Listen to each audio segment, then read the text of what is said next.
Hello friends, कैसे हो आप सब। दोस्तों, आज मैं आपको ट्रेडिंग साइकोलॉजी के बारे में बताऊंगा कि ट्रेडिंग के समय आपकी साइकोलॉजी क्या होनी चाहिए।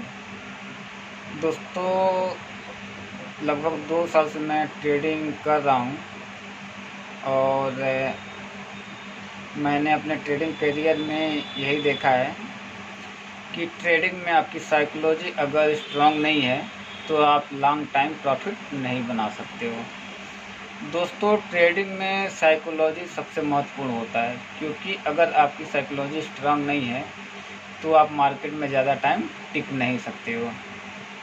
अक्सर बिगनर्स बिना नॉलेज के ट्रेडिंग तो स्टार्ट कर देते हैं, नॉलेज न होने के कारण उन्हें सिर्फ लॉस ही होता है।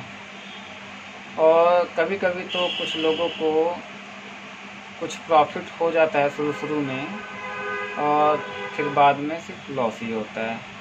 तो इसलिए दोस्तों, अगर आप शेयर मार्केट में वर्क करना चाहते हो तो पहले आप अपने नॉलेज पे ध्यान दो। जब तक आप नॉलेज पे ध्यान नहीं दोगे तब तक आप तुक्का ट्रेडिंग करके ज़्यादा टाइम मार्केट में टिक नहीं पाओगे।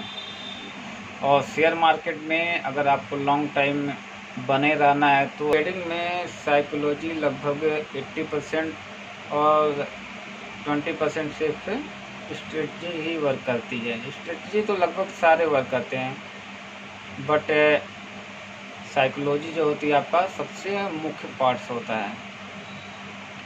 दोस्तों, जब हम ट्रेड लेते हैं और हमें कुछ प्रॉफिट होने लगता है तो हमारी साइकोलॉजी उस समय ये होती है कि हम जल्द से छोटा सा प्रॉफिट लेके निकल जाएं।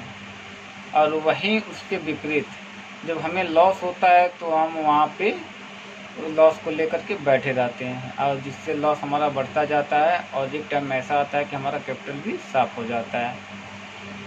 तो इसीलिए दोस्तों, साइकोलॉजी जो होता है सबसे मुख्य होता है।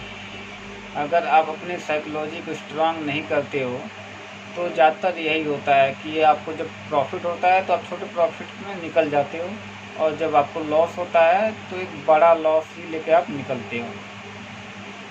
इसीलिए साइकोलॉजी दोस्तों स्ट्रांग करना बेहद ही ज़रूरी होता है। हम अपनी साइकोलॉजी को कैसे बिल्ड करें, इसके लिए कुछ रूल्स होते हैं जिन्हें हम अपना कर अपनी ट्रेडिंग साइकोलॉजी को बढ़ा सकते हैं। इसके लिए दोस्तों हमें कुछ रूल्स बनाने पड़ते हैं, जिसमें सबसे मुख्य होता है डिसिप्लिन और पेशेंस। दोस्तों, दो चीज़ों को अपनाकर हम अपने ट्रेडिंग साइकोलॉजी को बेहतर बना सकते हैं। दोस्तों, आज तक जो मैंने अनुभव किया है उस हिसाब से मैंने यही देखा है कि अगर हम इन दो चीज़ों को अपनाते हैं तो काफ़ी हद तक हम अपनी साइकोलॉजी को मेंटेन कर सकते हैं और अपने ट्रेडिंग में अच्छा खासा प्रभाव बना सकते हैं। जिसके लिए दोस्तों पहला होता है कि हम अपनी दैनिक दिनचर्या में सुधार करके भी ट्रेडिंग में प्रभाव डाल सकते हैं। जिसमें दोस्तों ये होता है कि अगर हमारी दैनिक दिनचर्या अगर सही तरीके से नहीं हम करते हैं, जिसमें ये होता है दोस्तों कि सुबह टाइम से उठना, किसी चीज़ को टाइम से करना, इन सब चीज़ों का भी हमारी ट्रेडिंग पर प्रभाव पड़ता है। क्योंकि जब हम ट्रेड लेते हैं तो हमारा जो दैनिक दिनचर्या वाला माइंडसेट होता है उसी का प्रभाव हमारी ट्रेडिंग में भी पड़ता है।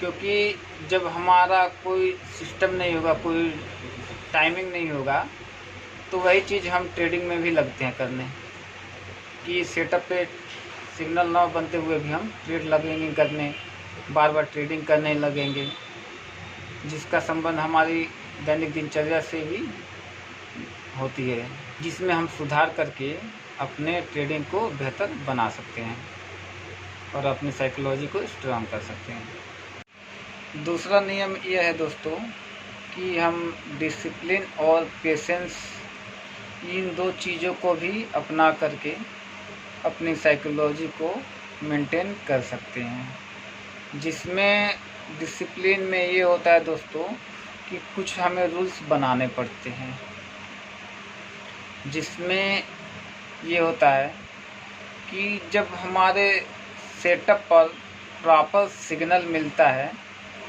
तभी हमें ट्रेड करना होता है। अगर हमें सिग्नल नहीं मिलता है तो वहाँ पे हम पेशेंस के साथ बैठकर इंतज़ार करना चाहिए।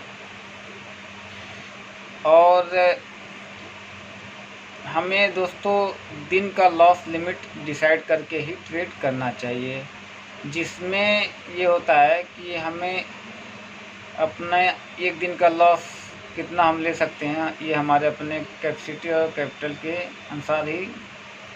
अनुसार ही डिसाइड करना होता है।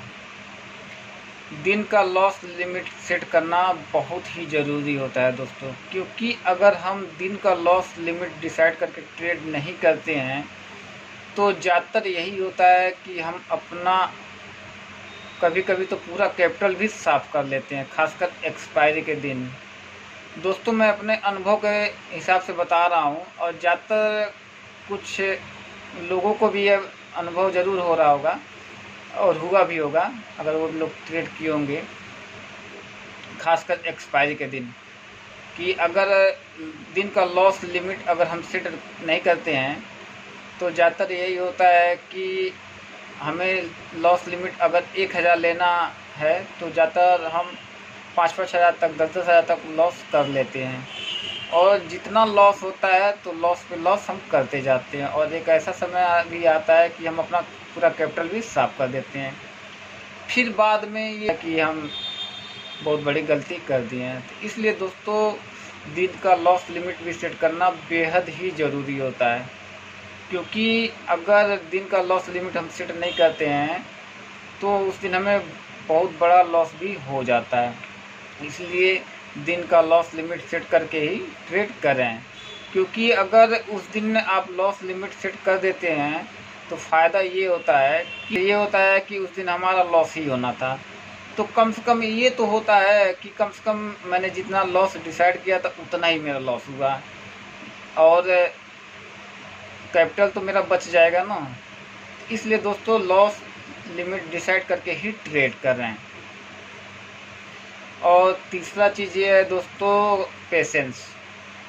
दोस्तों ज़्यादातर होता है ये कि अगर हम प्रॉफिट में ट्रेड करते हैं, जैसे कि ये कोई ट्रेड लिए हैं और हम प्रॉफिट में हैं, तो जो थोड़ा सा प्रॉफिट होता है तो वहाँ पे हम पेशेंस न बनाने के कारण छोटे ही प्रॉफिट में निकल जाते हैं, और बाद में जब वो ट्रेड 1000 की जगह 2000, 5000, 10,000 तक हमें प्रॉफिट देने वाला होता है, और दे भी देता है, बट हम छोटे से प्रॉफिट में तो निकल जाते हैं। बाद में हमें रियलाइज़ होता है कि अरे रुके होते तो हमें इतना बड़ा प्रॉफिट हुआ होता है, तो दोस्तों वहाँ पे हमें रिग्रेट होता है।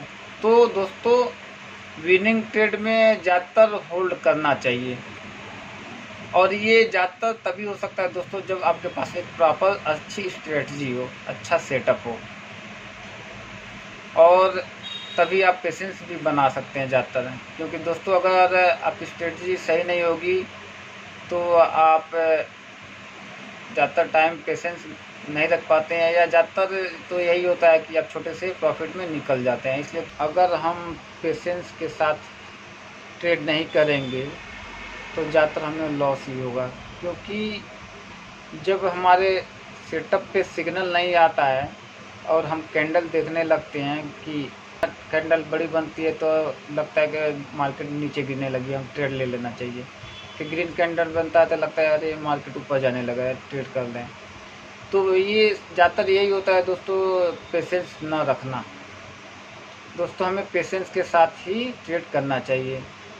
जब सेटअप पे प्रॉपर सिग्नल आए तभी हमें ट्रेड करना चाहिए, नहीं तो पेशेंस के साथ बैठकर इंतज़ार करना चाहिए। दोस्तों अगर हमारे अंदर पेशेंस नहीं होता है तो हम ज़्यादातर ओवर ट्रेडिंग करते रहते हैं, जिसकी वजह से हमें बार बार लॉस होता है, सिर्फ लॉस ही होता है। ये अच्छी तरह हम भी जानते हैं, और आप लोगों ने भी अगर ट्रेड किया होगा तो आपको भी पता होगा कि आप जितना ज़्यादा ट्रेडिंग करेंगे उतना ज़्यादा लॉस होगा। सारी चीज़ें हम अपना करके अपनी साइकोलॉजी को स्ट्रांग बना सकते हैं। धन्यवाद दोस्तों। दोस्तों, आप लोगों से गुजारिश है कि अगर मेरा वीडियो आपको पसंद आए तो प्लीज़ लाइक शेयर और सब्सक्राइब ज़रूर करें, ताकि मुझे मोटिवेशन मिले और मैं अपने अनुभव के अनुसार आप लोग को एक अच्छी वीडियो बना के देता रहूं, ताकि कुछ ना कुछ आप लोग को भी सीखने को मिले।